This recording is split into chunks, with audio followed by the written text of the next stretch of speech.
Bah, au niveau technique, le plus que j'ai appris, c'est au niveau de la filmation. Tous les plans, comment filmer, parce que avant c'était je filmais, mais je partais pas d'un plan précis, quoi. Je filmais un peu à n'importe quoi. On fait un documentaire sur les terrils et sur le charbonnage, on filme, on fait des montages. La première semaine, le premier jour, on s'est familiarisé au matériel, à la caméra, etc. Le deuxième jour, on est parti visiter les terrils et filmer le guide. Puis après, le reste de la semaine, on a trouvé les plans, les bons plans. On a été faire des interviews et on a fait des plans de coupe.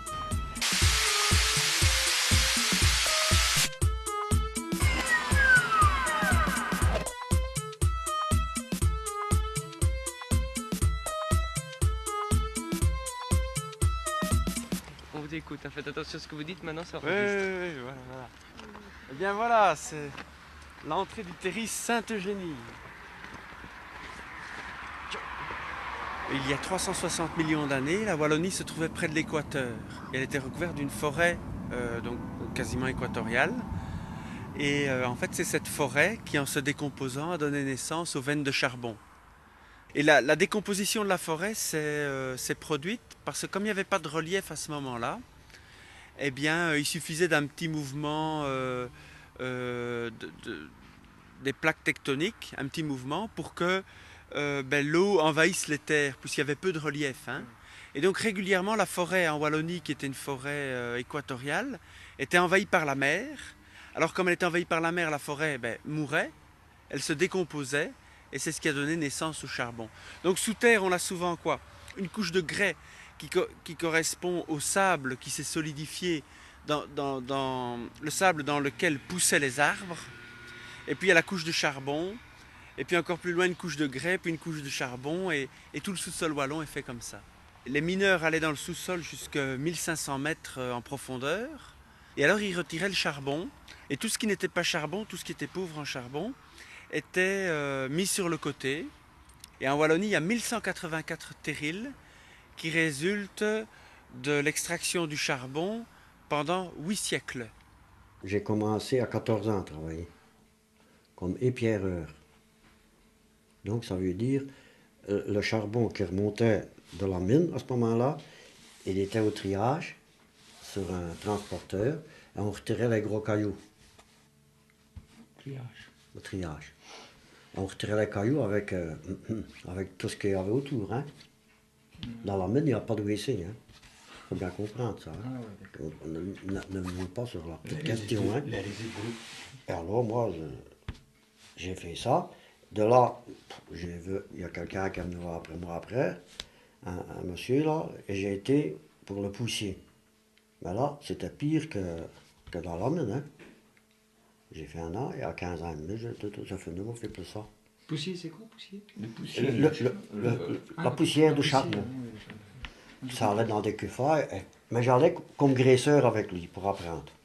Ben, il fallait aller dans toute la poussière, la voir. C'était humide, c'était poussière. Alors, comme mon frère était bouffleur, il a fait la menthe pour moi au retour et je suis descendu à 15 ans et demi, ou noir, enfin, c'est ça, dans la mine.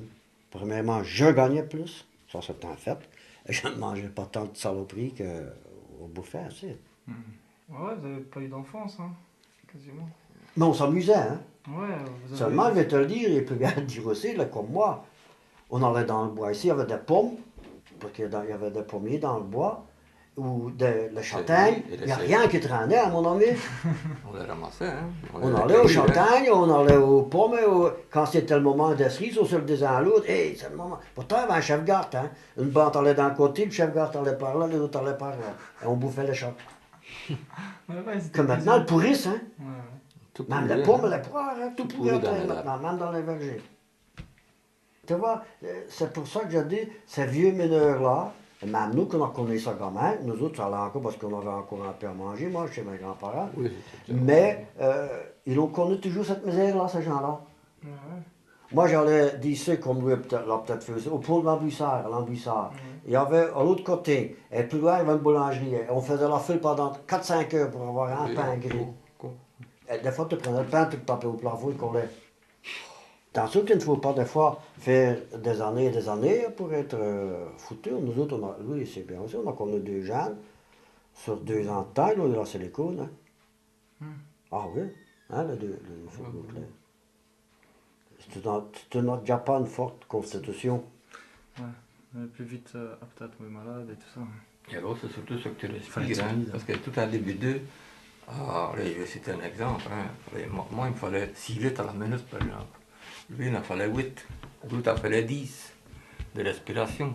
Alors, celui qui a 10 litres par minute, il respirait beaucoup plus de poussière que celui qui ne respirait que pour 6 litres. Hein. C'est sûr.